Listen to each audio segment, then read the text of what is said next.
Tonight's session is just to go over a couple tips on what I've been using and how I use the indicators to make some money. And that's really what it boils down to. What have we been getting out of the market, the tools that we've put up? First and foremost, you guys know that we all have this advanced decline tool, which is pretty cool. And looking at the cumulative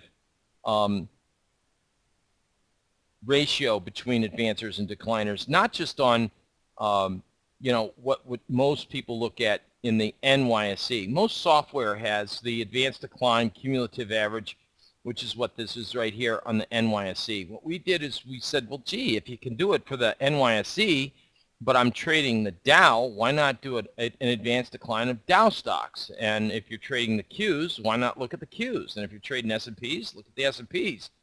And of course the NASDAQ composite, and then again looking at the Russell. Now, earlier this week, I stated that up until today's action, relative to the overall tone of advanced decline analysis, the Russell was the weakest market segment, meaning, and I do understand that there is a rebalancing, which means they're going to take some stocks out and add new stocks. That's the rebalancing that happens with the Russell. But overall, that does not excuse the fact that if you have 2,000 stocks in an index and you say add or delete maybe 10% of it, 200 stocks, 200 stocks are not getting listed and delisted, but generally maybe 3-4% of an index could get changed up. They did it over here in the Dow. Remember when they added Nike, they added Apple, and any event, what we're looking at when we look at advanced decline is the cumulative total of advancing stocks versus declining stock. And just because if a stock is 1 penny higher today, it is in the advancing. It's a positive change. So obviously we want to see positive changes, more stocks advancing versus declining. With the S&P, since that's what we day trade and swing trade the most of, we have the listing separately on this page of the, and I got this question, so I thought it would be important. Why didn't I do it with all segments of the market? I guess we could, but it's kind of like information overload. I don't think many people don't day trade NASDAQ composite because it's kind of hard. There is no day trade vehicle. We have the NASDAQ 100, but again, it's only 100 stocks. We have the Dow, which is only 30 stocks. So, we want to take, in that capacity, the advanced decline cumulative value. When we look at the Russell, it's kind of like the opposite of this problem where we only have 30 stocks in the Dow and we got 2,000 here. So the advanced decline might be a little, to look at the breadth there on an individual basis. To me, I just didn't feel it to be relevant information overkill. That's why I just kept it with the advancers, decliners on the S&P 500. Now, I think this page here for individual users, and first and foremost, I have to tell you, this is more what we put together in the packages, and many of you have found this out. If you really dig down, as the old phrase is, the devil's in the detail. And the detail is, this is really more institutional level type analysis. It gives us a breakdown of what sector, what stock segment of the market is seeing more power or less, a strength in numbers, so to speak. And when we say that, when I look at the S&Ps, like actually from, and I think it'd be best if I just zoom it up and we can see it more clearly. The other day, when the Russell was weaker relative, not necessarily in price, but weaker, the Russell was weaker in its breadth analysis. The S&Ps was actually a lot higher with their accumulative tally of stocks, and you'll see that now as I bring it into speed. Again, devil's in the detail. Note that we were making almost newer lows when the stock price was at a higher closing level than previous readings. So we were almost at the exact same low. So relative to the market and the volume analysis here, with the on-balance volume, looking at the combination of the right tools. One, what's the accumulation? And two, what's the volume reading?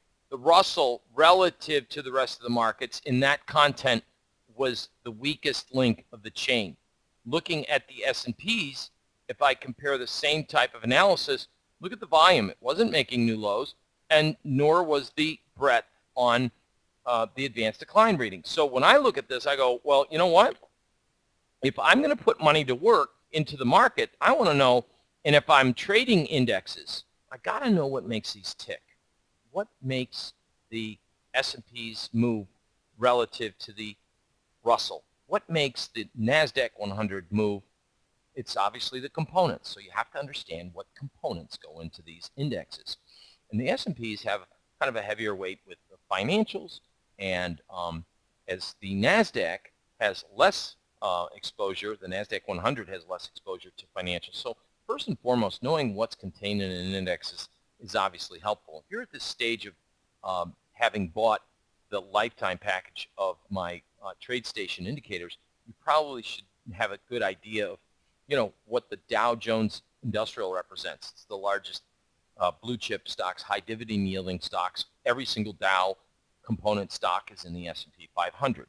So as far as the NASDAQ 100, heavy weighting now, less impact on with Apple's pricing structure as it did, say, 5 years ago. Nowadays, we have more pricing effect by biotech stocks. So that's kind of what we look at. When you see crude oil and biotech go down, it's going to be maybe a weighting influence.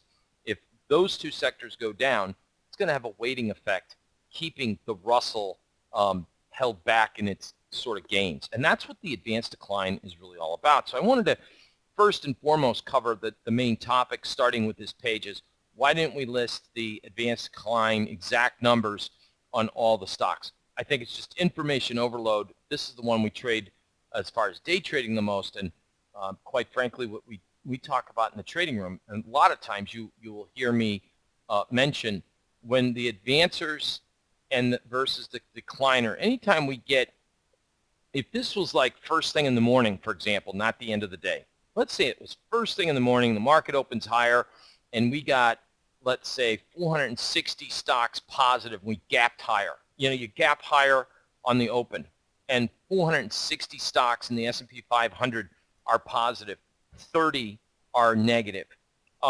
There was a time where I don't remember which gap on the highs it was.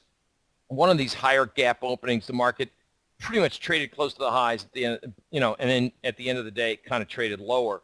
What we saw was that, and in my observation, is anytime we get sub 30, so I think the low number I saw one day was like 12 on an intraday basis. So literally you had about 488 stocks, let's say, positive and 12 negative on the day. That is a significant, now this is more of a trading lesson. When we get that type of reading, it's too positive, and on an intraday basis, I'd be like honing my skills as a day trader and focusing on a 1 and a 3 minute chart and looking for a PPS sell signal that would share with me that we're a little too positive, and you know, you get a little bit of sell-off. And the inverse is true.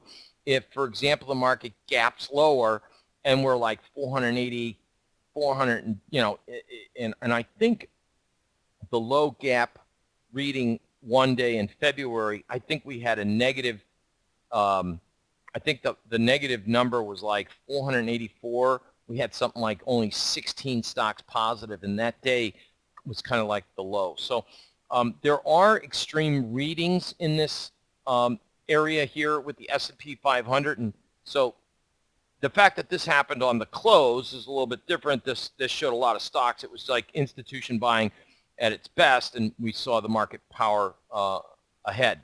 One of the things that we were also going to talk about tonight was the power behind the last conditional change. So let me go and insert analysis technique here real quick. And let me see, cancel this real quick. Let me go over here, format analysis technique. Maybe I have turned it off. You know, I didn't insert it. So let me go to insert analysis technique. By now you guys probably are well aware of what the last conditional change is. We have a bullish and a bearish last conditional change. Let's see, here we go, bearish, hit the shift button, hit bullish, hit OK.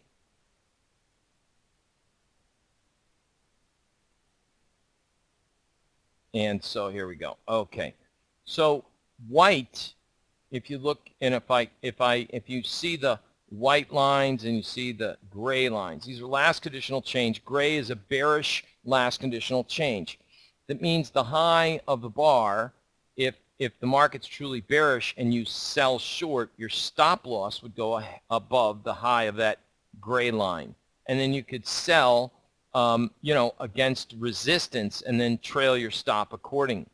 In addition, one of the things that we've been experimenting with and looking at is what we call, and what I've taught in my mentoring classes, and a trade setup that has been to me, very important. And this tonight's not designed to give you actual triggers, but what the session is about tonight is to define what these indicators are doing for us. And one is, we always talk about breakouts above last conditional changes. And so see this gray line right here? That's based off of this one single candle right there, if you could see that, and I'll highlight it for us. All right. So if you note that this one single day is a last conditional change, and the market, we have identified that it's a last conditional change, and how we do that is until the market breaks out above that level of that high of that candle can act as resistance going forward until the market closes. It improves. It doesn't guarantee that the market's going to go up as a 100% guaranteed winner. Nothing's 100% guaranteed, but it helps improve, number one, based on other factors like the condition of the rally. Was it on strong breadth? Was it on good volume? If we get good breadth analysis and we get an uptick in volume and we closed above an old resistance, it generally gives us an idea that prices can expand and move into new high territory. Okay, so two things come about this concept and what we labeled the trilogy setup. A trilogy setup is, as the word implies, three things have to happen: a trend line, a last conditional change, and you get a buy signal. Now that buy signal can be the PPS arrow pointing up. If this was a doji and we had a high close doji, that would be synonymous with a buy trigger. Buy trigger is either a high close doji or a PPS buy signal. But what really adds importance to the buy signal is if it gets above a resistance level of, for example, that last conditional change. So I have some breakout examples here we can take a look at. Many of you are on the, if not in the trading room, you are subscribed to the weekly thoughts and observation. And what I'm looking for in my analysis on a daily basis or for trades and how I'm making money in the markets, let's go and look at the British pound. This is an absolute classic trade. We went over this trade setup in on the cruise, and what it was we knew on Thursday we had formed a doji. What's missing here is, let me add another layer, insert analysis technique. We're going to throw in, if I may, where is monthly pivots? There we go. Wait a minute, wrong version. Insert analysis technique. As you can see, I've got a bunch of stuff here. And where is it? Excuse me, guys.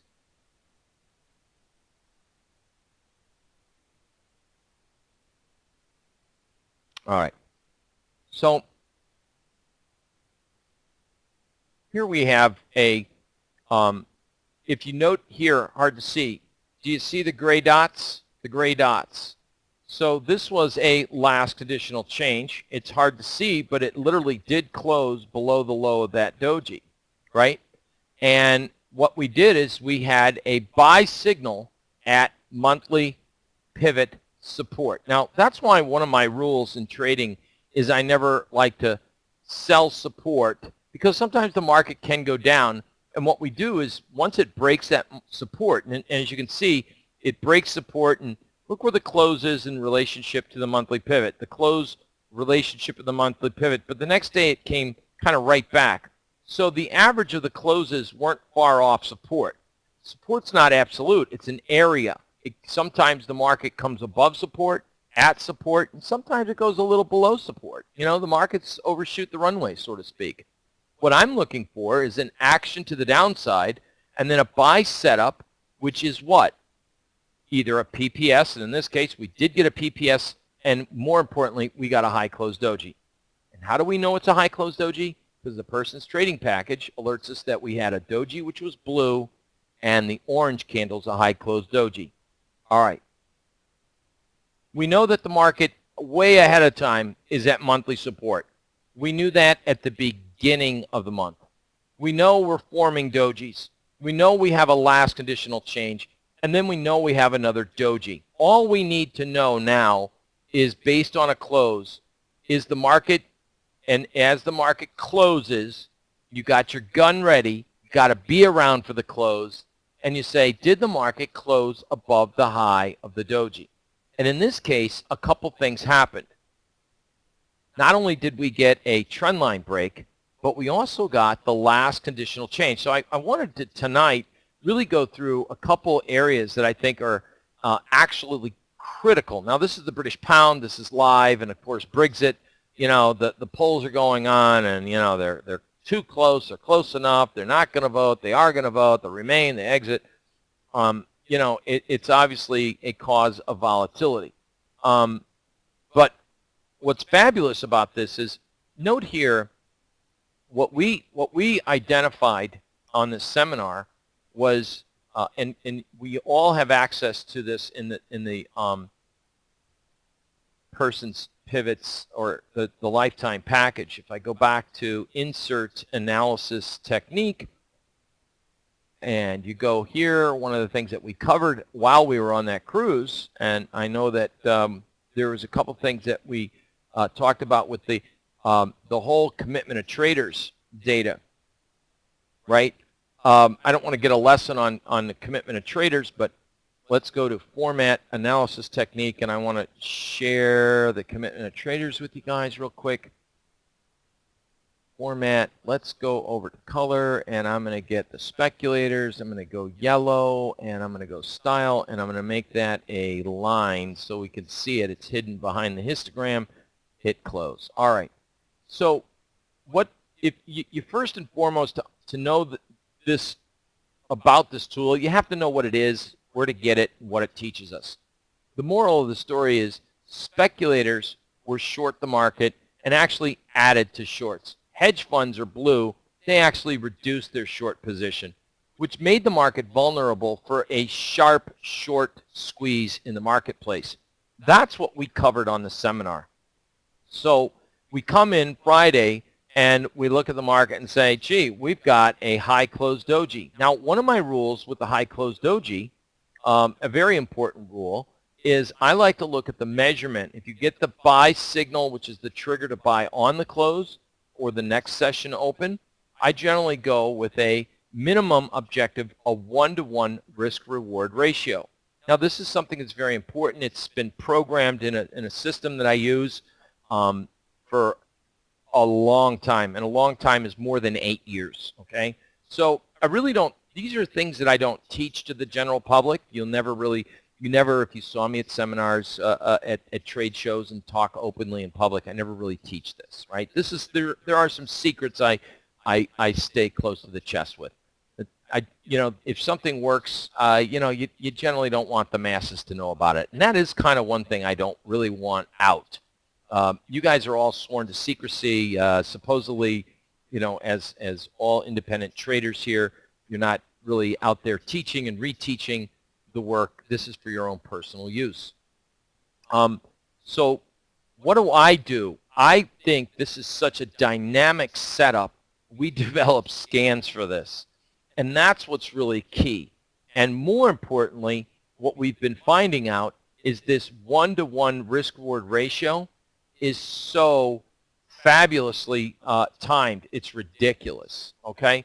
We also have a different way of examining the market, and that is by looking at once you're in a trade and you know your risk factor, when do you get out of the trade? And that seems to be what a lot of people, anyone can point and click a mouse, but this package really helps us to determine, well, it's nice to see the commitment of traders data. I get that. It's nice to see the momentum indicator. As prices are moving lower, the momentum indicator is having higher lows, which means that this low is a weak low or a false low, and it's getting ready to springboard. The fact that the commitment of traders data, which is only available to reflect commodity-based products. This is the British pound. It's a commodity. It's a futures contract, and the commitment of traders report reflects futures contracts. So if you want to look at the commitment of traders data on AMD, it's a stock. It's not related to a commodity, okay? What we can do is say AMD is a technology semiconductor stock, and it has a high, strong beta to the Qs, so you could look at the commitment of traders data on the Qs. But with a person's package gives us the ability, in a snap of a finger, to look at several different data points. And that's what I think is just very instrumental about the product in and of itself. It's very powerful. I said earlier, it's like institutional level analysis, and even then, it's a little bit better because some institutions actually go out and buy research from other analysts, and you guys have this information at your disposal. It's a matter of, you know, how you use it. And nothing's really good if you get into a trade and you made money only to give it back up, right? I mean, that's why my rule of my trading and in this environment is so imperative. And I've been writing about this. You guys know this. I'm going to write this down again. 5, 10, and 20% type profits is what we've been seeing kind of in stocks and equities. And in some cases, you know, it's even less than that. You know, these types of gains in an individual underlying stock, when you get those kind of moves, we're out of the trade. And this is not an environment, and I think I mentioned this on the seminar, apart from maybe NVIDIA, which is more than doubled this year, not a lot of stocks have really seen tremendous moves. It's a gyrating sector rotational grind. And that's what the advanced decline has kind of shared with us this year. Remember, we've gone from high dividend yielding stocks to small cap stocks were in vogue, and then it's, you know, energy weighted sector S&Ps did well. So we've been like really seeing, and then the Qs with the little blurred up in biotechs, we've been seeing this sector rotational grind in the marketplace.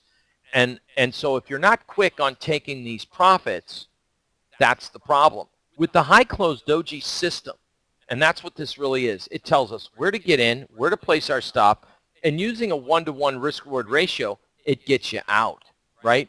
And if you want to trail a stop and use what we say a scaling method, here's the key, and this is where we tie it all in. If you got in on the close or even Sunday night on the open, as we wrote about even on our weekly thoughts and observation, getting in and knowing your stop is below this low, your profit objective was right here, right?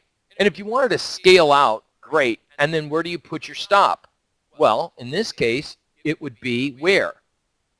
Right below the white line, the last conditional change. And again, if you didn't move your stop, guess what? You see this white line right there? That's if you wanted to trail your stop based on today's close. If you didn't get out in your monthly pivot resistance, your stop would have been right below the day's low. So this trade, you would have been already stopped out of either way. The fact that the momentum indicator, commitment of traders, and again, this is the indicator, a proprietary that we have for the VIP members, is just another way of looking at the market. To be fair, let me go and insert analysis technique.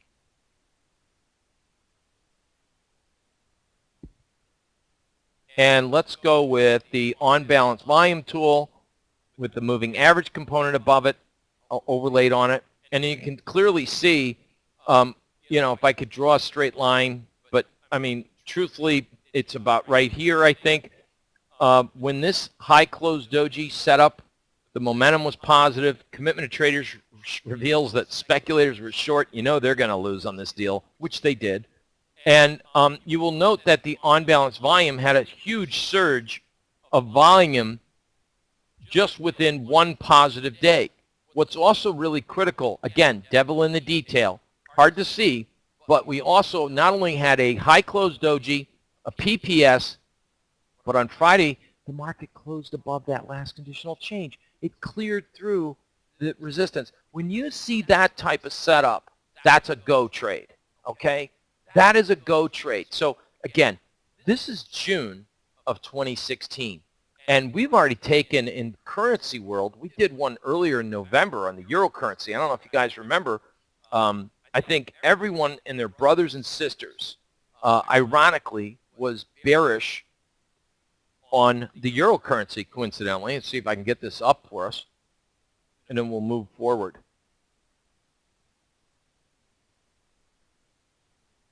I've got to go back. This was another trade that was kind of a seasonal setup, and we got long right in here based on a 60-minute trade, I think it was, and the day before. It was a pretty popular setup. We started before that market even broke out. We started to see a little bit of volume accumulation. Speculators, hedge funds, everyone was short. The momentum indicator was showing that this was starting to weaken, and we were near pivot support. This was I think we got in a little early, to be honest with you. We were getting long the FXE on that particular trade. Everybody thought that the euro currency was going, you know, they were going out of business, right? I mean, after everyone gets washed and rinsed, you know, and they forget about the pain and suffering of losses, you know, you move forward. But this was a phenomenal setup in the marketplace, again, using similar ideas. Seasonally, the market goes up in the euro at that point in time, and the market rallies going into the end of the year, which it did. And then the same thing can be said about the British pound. I mean, the British pound, that move to me was, it was fairly predictable based on the high close doji. So how do we utilize this information to our advantage to give us an edge? Not every trade's guaranteed. That's a fact, guys. But what really helps to improve our odds of success is to look for the condition of a market. Now, a warning sign here with Morgan Stanley, which we talked about in the room yesterday, because I know there's a lot of people that were on the cruise that were still traveling. They're not in the room. I know for sure of 3 people. 2 stopped in my office yesterday, and on their way, they were driving back up home, and I know they're still on the road. So, and I know one of our members, Jeff, he's in Israel. He's not here tonight. There's a lot of people that aren't around and yet appreciated the updates of the emails. So that's why I've been a little bit haphazard on the emails, and I don't want to get in the habit of sending an email every day on trade alerts. I mean, you know, as long as they're profitable, let me take that back. But what we didn't, and we're warning about with Morgan Stanley, was we knew that we had a doji. Look where the white line in the sand, we were also closing above last conditional changes. All of that last conditional changes. Momentum's up, the volume indicator was up, and again, let me put up the insert analysis technique.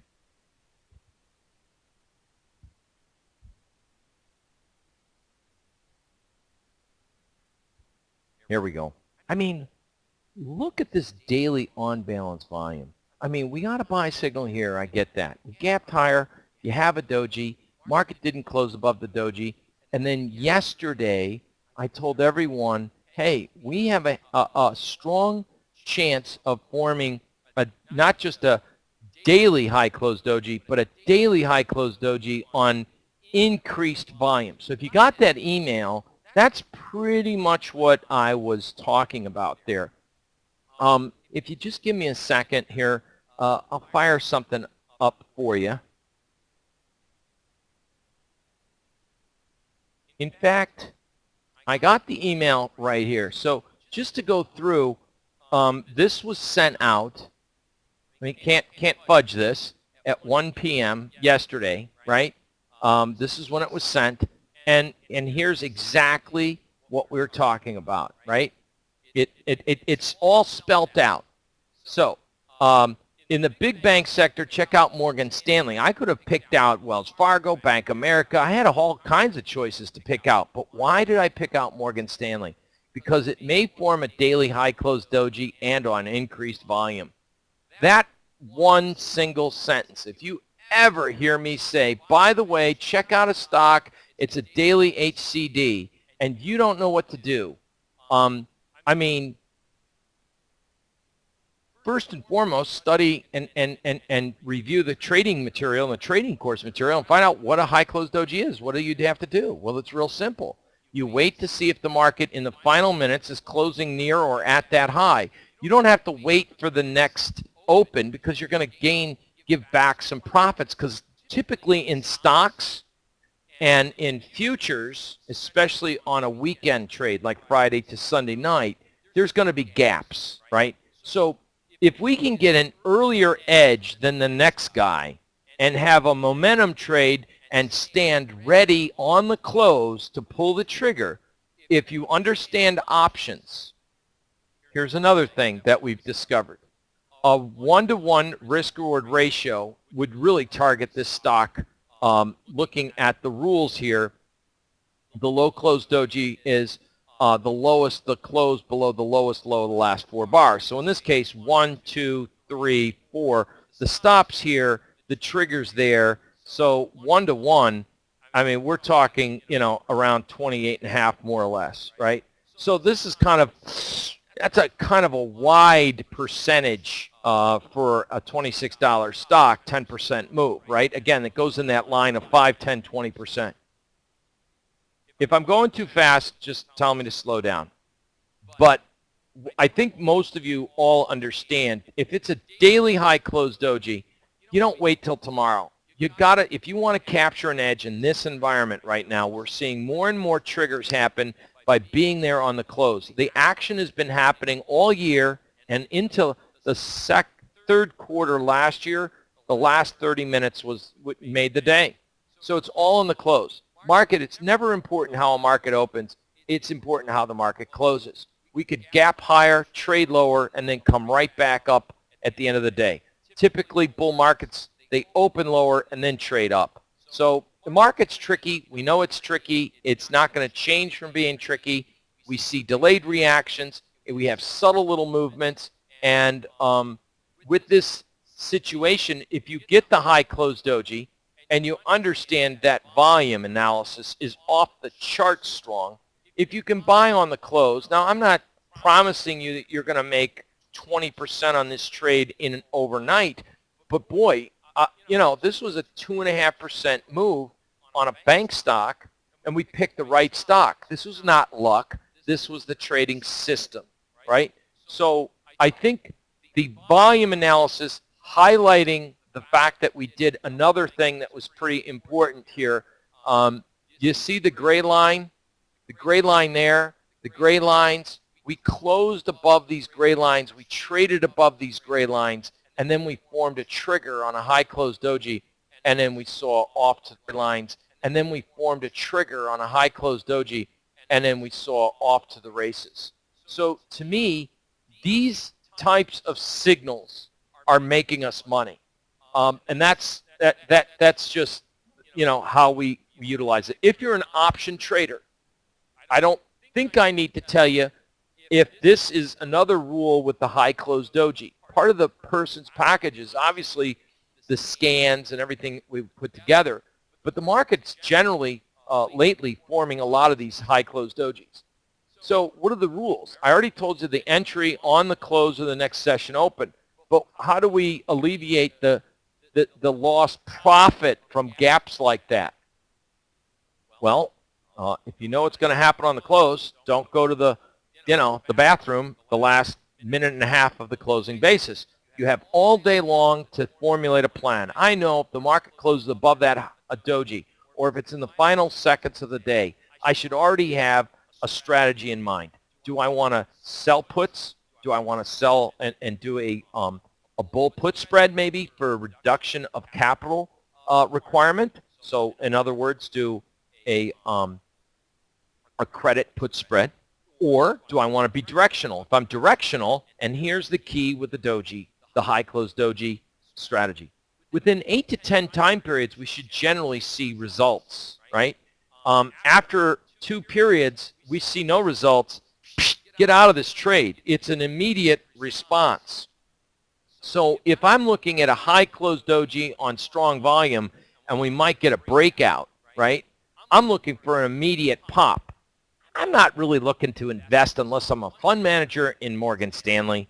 I'm looking for a pop. And if you're an option trader, that's all you're looking for, a quick pop. Now, what would you do? You would probably be, if you know that within the next 8 to 10 time frames out that you should see results, you'd probably want to be in a high delta. Less than 30 days, you could go anywhere between an 85 to maybe a 70 delta, which right then and there, you know you're buying an in-the-money option, and that means if the market gaps up a buck higher, you're going to make 70 cents to 80 cents on that rally per option.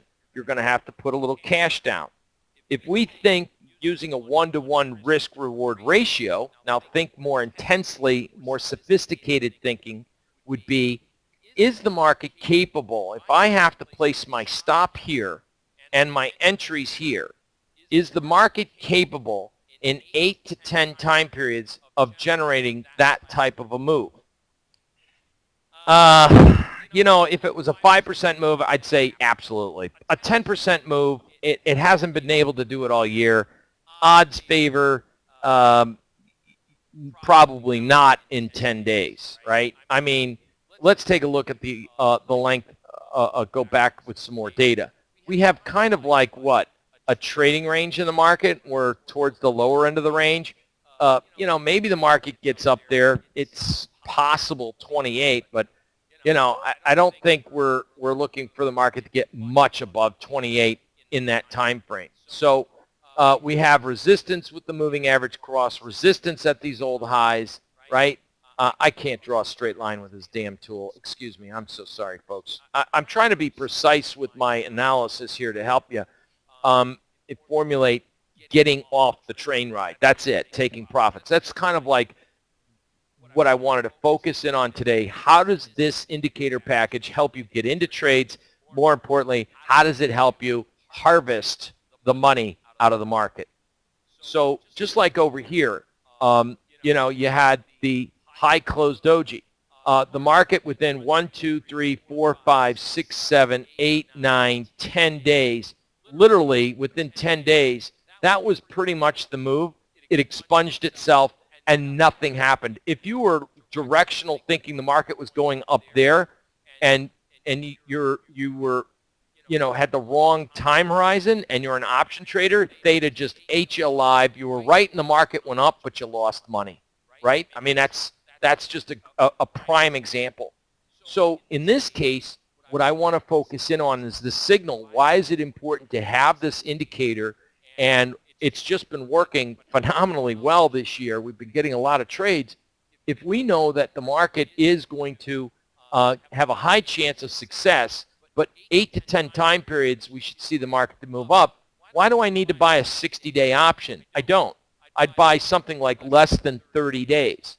I don't want to buy a weekly option that expires in 8 days because the move might need a couple extra days. So with that said, I'm probably talking 15, 20, 30 days to expiration. So if I want to capture the bulk of the move right now, then I would go with that high delta in the money call with less time. And then I'm able to say, hey, you know what?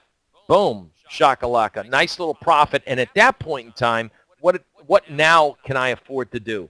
Scale out of the trade, get out of half the position, let the other half ride to about break even, and it's hard to lose. I reduced the capital that I've got laid out. Now I can move on to other trades. That's kind of the importance of the way things have been working. Another one that we had of interest, and this is very important here because this goes into the exact line of thinking we also talked about in the trading room about Qualcomm. Now, this week we're going to have a lot of stocks potentially form weekly high close dojis, right? But with Qualcomm yesterday, here's an interesting factor. Do y'all see this little red candle? Hard to see it with all of this trading going on, but our indicator, absolutely, you saw what? Initially a high close doji, right? So we are 1, 2, 3, 4, 5. This market's already kind of hit the profit objective of that little high close doji pattern right there. It's already hit it. But what I like about this and what we talked about in the trading room was this is another stock that's about ready to form a weekly high close doji. But what it did yesterday, instead of a high close doji, it generated a PPS buy signal.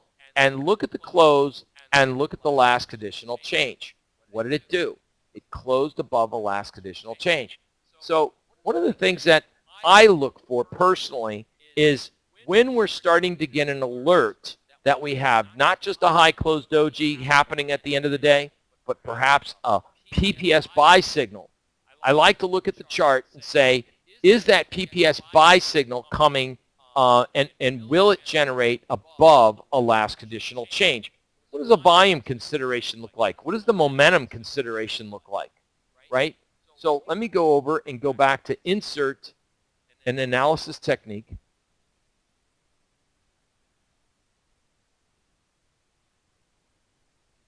All right. So look at this trade here. We generate a PPS buy signal right with the volume already breaking out. Look at the volume surge. Stock's not near its highs, but the volume certainly is getting near its highs. I mean, comparative to looking at when the close to close, as the markets close to close, we're starting to see a market move and acceleration. We have what I call the X factor. The on-balance volume indicator has gone above its moving average, so they got that crossover, that X factor. And to me, I find that to be a very efficient setup. Looking at now a weekly basis, all right, here we are going to form a weekly high close doji, and you know the weekly volume's not as great as it should be. I'm gonna give you that. But if this formulates a weekly high close doji, this would be the risk factor, right? And then minimum objective, I'm looking for the reward of, coincidentally, maybe getting back up to 59. So tomorrow we already have a short-term indicator based on the daily chart, and it may transform into weekly. How do I transpose a short-term signal into a longer-term signal, right? So here's what I mean by that. I got a daily high close doji. Now, we had the same situation develop a couple weeks ago before I went on a cruise with Under Armour. Let me change charts here, UA. Remember, we had a nice little setup in Under Armour, which we took the trade. And I mean, here it is. Beautiful setup. Momentum here. Look at the volume. Histogram. Look at the bullish convergence, and we'll talk more about this later with the volume indicator. This is, again, one of the indicators for the VIP PUG members. This gave us 1-to-1. It hit the objective the very next day. In fact, the high, I think, was 35. The 1-to-1 risk-reward ratio was, the exact exit was 28. So it actually hit by like 7 cents. Now, this is an interesting case study because this was one of the trades I actually took myself in this market. We sent this out. Nice little upside move. And again, you know, if you take a look at these 2 days, I mean, it really marked the 90% of the price action of the range over the last month, right? I mean, those 2 days, you know, it took forever to go up here, took 2 days to go down, took 2 days to go back. That little setup was a nice little trade. End of story. Now, 1-to-1 get out. What do? Scale out. What are you looking for? Well, if you go over here and look at this with me here, this is, and I'm going to get the data up so you can see this. Again, this is on June 8th. All right. So let's change this. What do we see happening? On June 8th, we were almost, and it's this week right here. So let me point it out. This week right there. That week right there, at one point, that day when we had our high close doji profit objective met on the daily trigger, it was, no doubt about it, it was, I think it was a Wednesday to be exact, it was trading above the high of this doji. But it wasn't a weekly high close doji because we had to wait for Friday. On Wednesday, I am not clairvoyant enough to know where the market's going to close on Friday. I'm not that good. But I do know the daily signal is what got me in. The daily profit objective was met. I got out of half the position, advised the same, and then what do you want to do?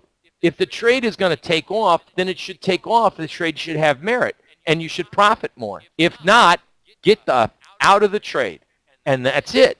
Can always get back in. The market did not, especially as an option trader. I'm looking for immediate results. You know, Under Armour might go up, but in 4 weeks from now, if I have an option that expired in 21 days, I've lost my money on the option. Directionally trading this would not be a good idea if you are going to take a carryover from a daily signal to a weekly signal, right? You want to make sure that the market doesn't come all the way back down. If it does to break even, get out. All right, great. You didn't profit a whole lot of money, but it wasn't a loser. You don't turn winners into losers. Now, going forward, this is a doji. This is 1, 2, 3. 3 candles have gone by, and we have no more effectiveness on a weekly high close doji. If Under Armour is going to take off, look at the last conditional change. It's this candle right there. We're either going to need a PPS buy signal, right? Something's got to generate a buy signal here in Under Armour. Right now, I kind of sense that the market has lost its negative momentum longer term. Seasonally speaking, you don't see the seasonal analysis here on this platform. But looking at the other indicators, especially this little volume tool here, you can clearly see where price is down here, price is there. It's not exact, but we actually have a pretty strong convergence setup. The OBV sort of shows that, but it shows up a little bit more in this volume histogram, which is a really phenomenally cool tool, and great for confirmation of things of that nature. What we're going to be looking for Under Armour, as I think back to school, the sports retail apparel sector starts to get back into vogue. This is one we actually made a recommendation to get in using a calendar spread based on the short-term seasonality and again, the volume indicators for the record. What I'm going to be looking to be directional, though, like looking for immediate results, is it going to be a close over the last conditional change. That's how we utilize this tool. The last conditional change is not just to be used for trailing stops. It's also used to identify, just like over here, it also is used to identify when a trend ends.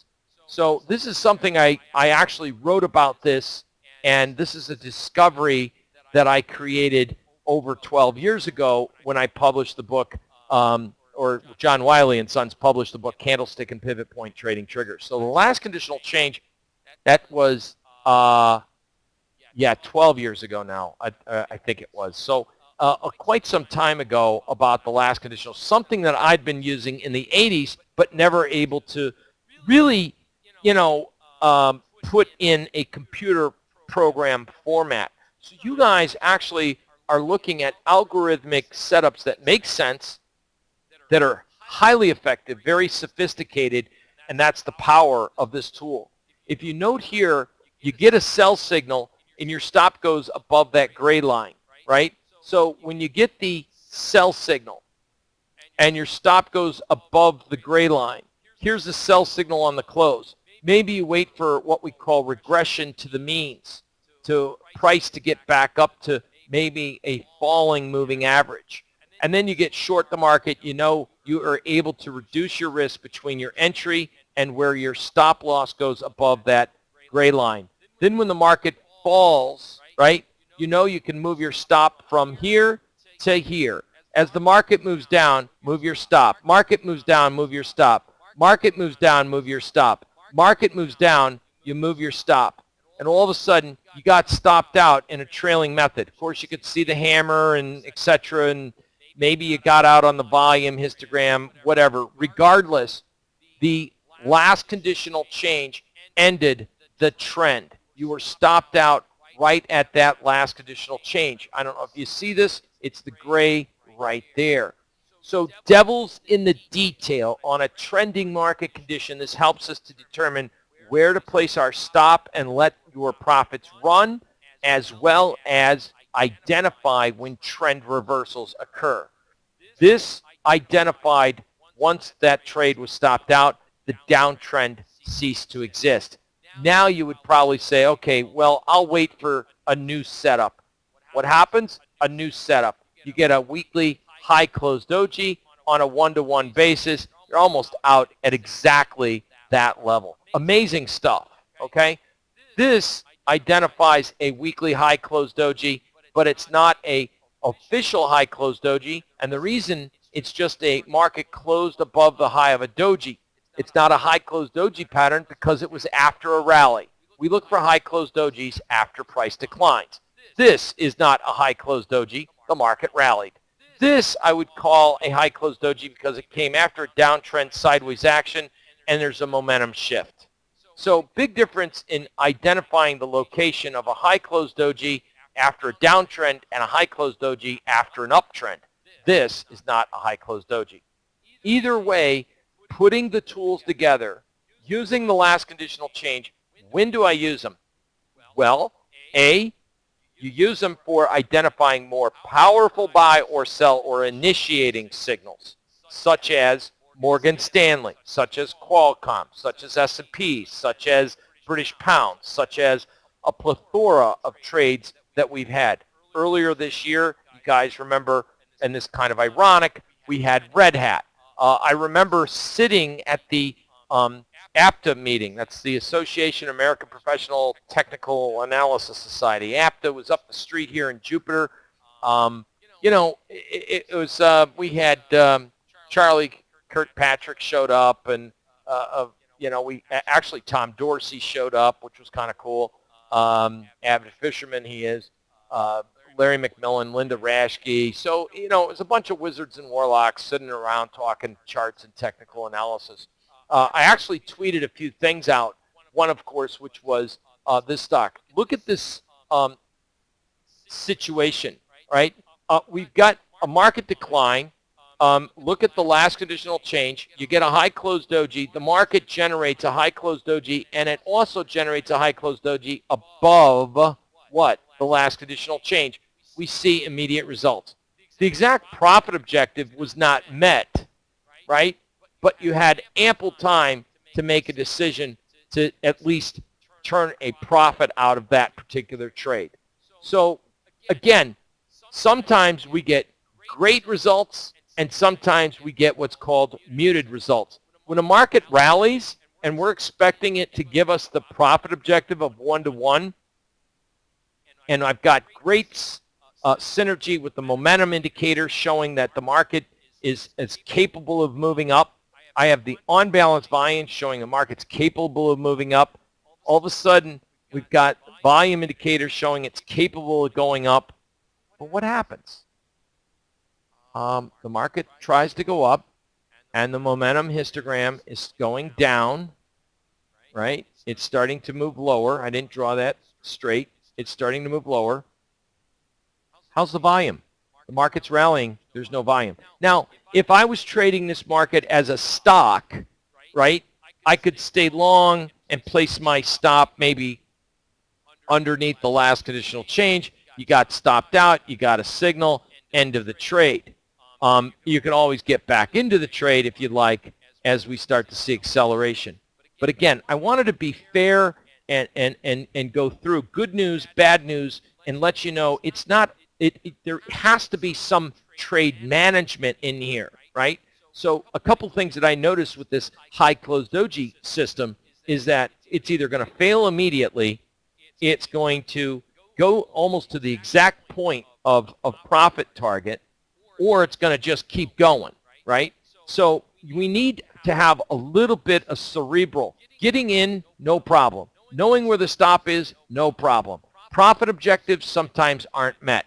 So we have to be understanding that that's what these tools, these indicators are designed for. If a market rallies and the volume starts to peter out, we probably aren't going to see, as strong a follow-through. So the last conditional change was on the topic tonight of the PUG membership club, and many of you, as a lifetime member, this is the information that you guys have access to. Morgan Stanley, by the way, you know that there's a doji in the works, and we're about ready on Morgan Stanley, tomorrow's close, form a just very similar. How does the only thing that I'm not digging about a weekly high close doji in Morgan Stanley is there's not a lot of volume behind it, and the momentum indicator does not, the volume indicator does not demonstrate huge volume change. The momentum indicator is just starting to flash a potential buy. What I do like on a price basis is that we have a high close doji now, potential high close doji, but what makes this just a tad bit more interesting and a little bit more appealing is that we're going to form a last conditional change breakout. So we got a high close doji number 1, and we got a last conditional change number 2. That I kind of like in the market. What would really make me feel a lot more bullish about an eventual rise up into highs here would be if we got a what's been lacking in the market most of the year is we get an uptick in volume. On a side note today, I tweeted this out. I should have emailed it. I'm so sorry. I did note that the January of 2018, now there's someone out there who bought 3,000 of the 35 strike calls of the, I'm going to write it down so that you see this, 2018, January 2018. So that pretty much is a year and a half from now into the new presidential election of a first year of a potential president's. If it's Trump, then it would be a Republican, which quite frankly, I think many people are already anticipating if Trump wins, the first thing that's going to get ripped apart is Dodd-Frank, or it's going to get watered down, or there's going to be some changes. And that would, amongst other things, if we get an uptick in interest rates, a normalized interest rate market for whatever reason, banks are going to benefit, right? Morgan Stanley is today there was a stress test release, and we all know about our banks, but I think Morgan Stanley also probably had a little relief rally. They must have some exposure to, if not German bonds, they've got some exposure to Brexit fallout, because with the polls suggesting there was going to be the UK to remain in the or the referendum to show that the public was interested in remaining with the European Union, we saw Morgan Stanley rally. And I just wanted to say that looking at a 35 strike with 18 months out, I mean, look where the high was back in July of 2015. It was right around $40. So someone's paying $1 for a year and a half for a market to go that might go up to $40 with that much time. 3,000 at $1. I mean, that's a $30,000 bet in Morgan Stanley. That could be Morgan Stanley. Maybe it's, you know, maybe it was a hedge. I don't know. We got to find out if there was an uptick in the open interest tomorrow of those, but not many people will go out and buy 3,000. I found it interesting. I never look for unusual volume activity unless I do my own homework first. And then, like Morgan Stanley, we tweeted this out yesterday, and then it wasn't until this afternoon that I discovered the 2018s of the 35 strike were picked up. Anyway, interesting concept about breakouts and the last conditional change. And as you can see with Morgan Stanley, we got last conditional changes all over the place. And one of the biggest ones, of course, is right around 37. If the market ever does rally between now and, say, January of 2018, that trader's going to make some money. And if the market rallies sooner rather than later and just goes back up to where the market was, quite frankly, in December, right around 35, guaranteed the guy's going to make money. So anyway, this is how I use my system to make money in these markets. I hope tonight's PUG membership group was influential in solidifying how you use this tool, how we use the scans to find stuff and opportunities in the market. I will point out to you, yesterday, for example, on the 22nd, I ran the scans. I do my homework pretty much every night.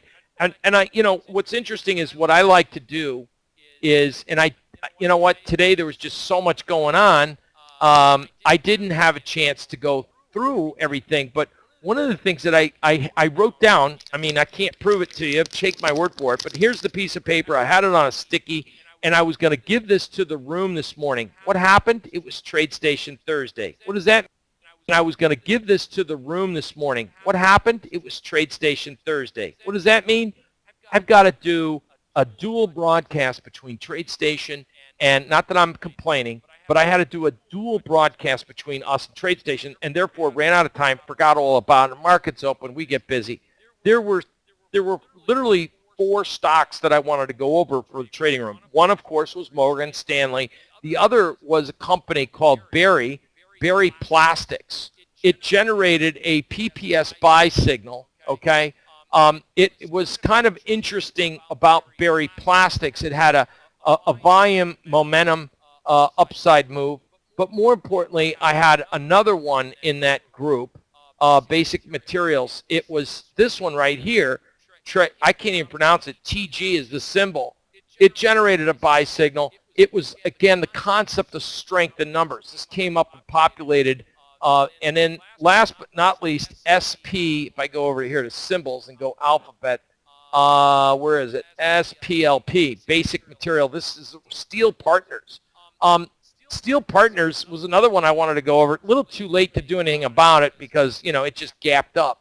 So the steel sector, this is a stock, very subtle move. Trend pullback. It will form a weekly high close doji.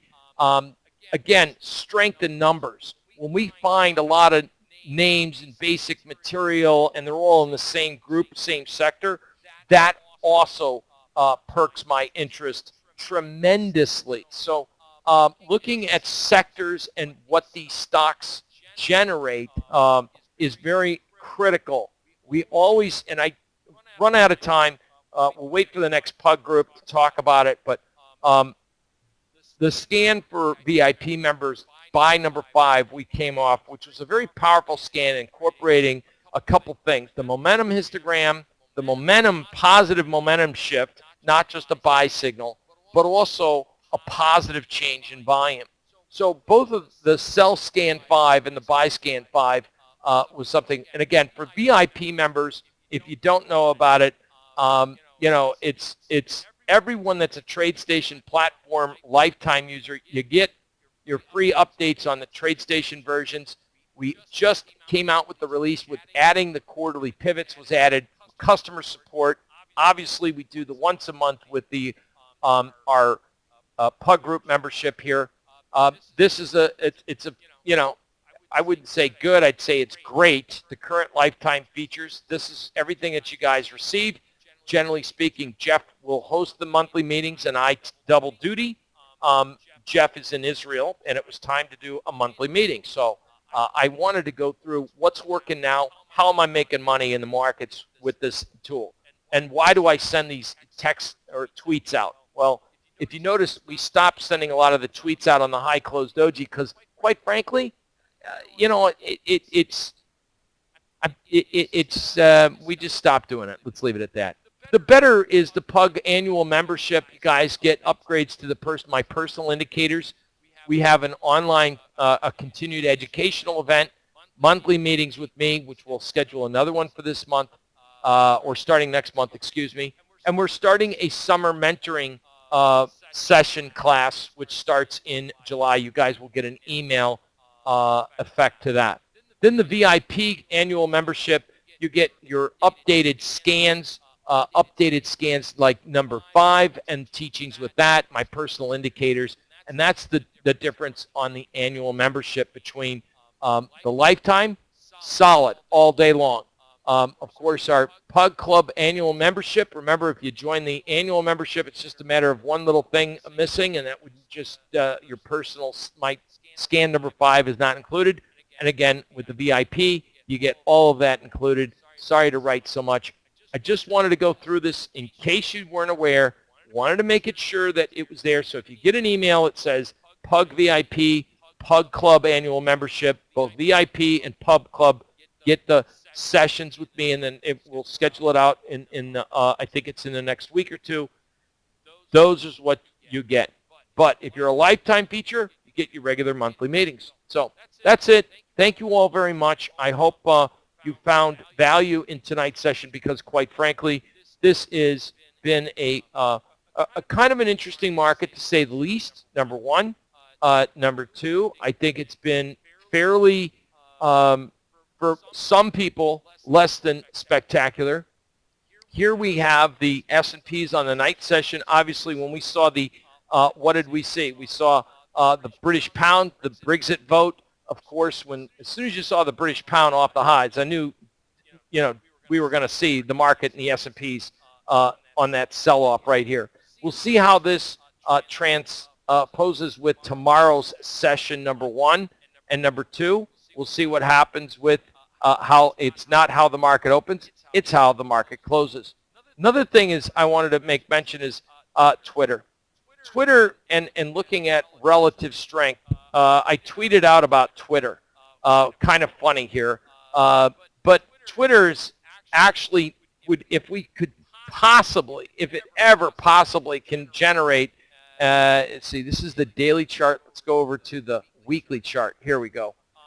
Here's the weekly chart on Twitter. Now, ironically, this is a simple little relative strength tool, by the way. It is relative Twitter, even though it's rallying, and that's what the red shows. It's rallying. Even though Twitter is rallying, it's not outperforming S&Ps. Well, it might tomorrow night. We'll find, or by tomorrow, we'll find out. But we really would like to see a potential what? A trilogy setup. If this thing can close on a weekly basis,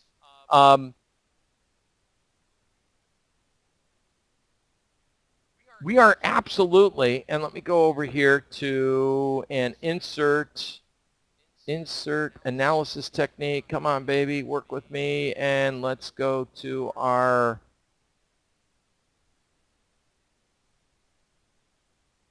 volume indicator. Here we get, okay, perfect. Hit okay, perfect. All right, here's what's interesting.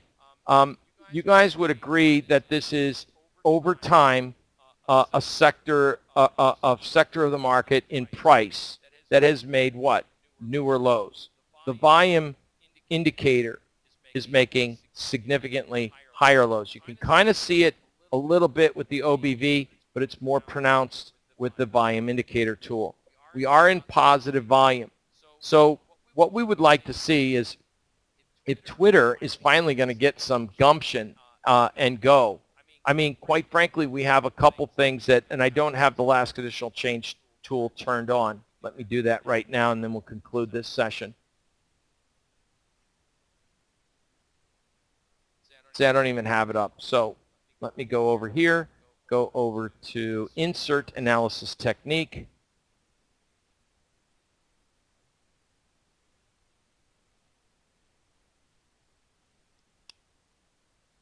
add both of them. There we go. All right, so see this big gray line right here in the sand? That's 1798. And the first test of that will most likely act as a stiff resistance, okay? The next one of major importance is going to be 20 bucks. This last conditional change, the market generated a buy. It went right up to it. You can see that candle right there, and it just sold off. It couldn't do anything, and then we got another last conditional change. Now, last conditional change is not necessarily what some of you may consider to be a tall red candle. In this case, perhaps you would consider this to be an engulfing candle. It's just a tall range candle. You can clearly see that we've drawn that line against the sand. Last conditional changes act as resistance until it's cleared, okay? Cleared means closed. If we can close over 18 bucks, next stop 20. Close over 20, believe it or not, for whatever reason, this stock can go back up. This might be the time bomb, the delayed reaction that everyone's been waiting for Twitter to be the company they can be. One of the best forms of communication out there. I mean, The Voice, NFL, CNBC, E! Entertainment TV, everybody wants you to tweet them. They no longer say, like me on Facebook. Everyone wants to use, and everyone does use, Twitter to tweet and to get that response for that social media interaction. Turning this company around and being profitable, you know, it's something between users, how many people they use. It's a matter of the fact that people are using the product, and eventually this thing can turn around. From a technical perspective, we are seeing longer-term volume, which is really a hair-raising warning flag. We are in a weekly PPS buy signal, so I wanted to go through this with you. How does the indicators that we have, how will they help us to make money potentially on a stock like Twitter? Quite frankly, we get a close over that 18, there's probably $2. You get over 20, sky's the limit, especially if we get a surge in volume.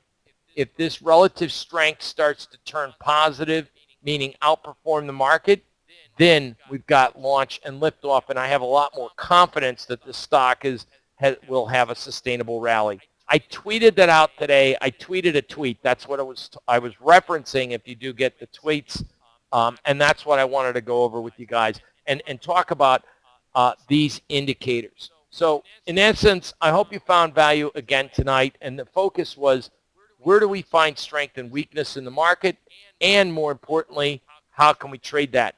Why do we scale out of trades just for the reason we see tonight's action with the Brexit? Real simple. Market panic, market volatility, and you know what? We just seem to have a market environment that we're not in a rip-roaring bull market. We are in a trader's market, and trader's markets require that you take profits off the markets and the table. And if you don't, the market will do it for you. Have a great evening.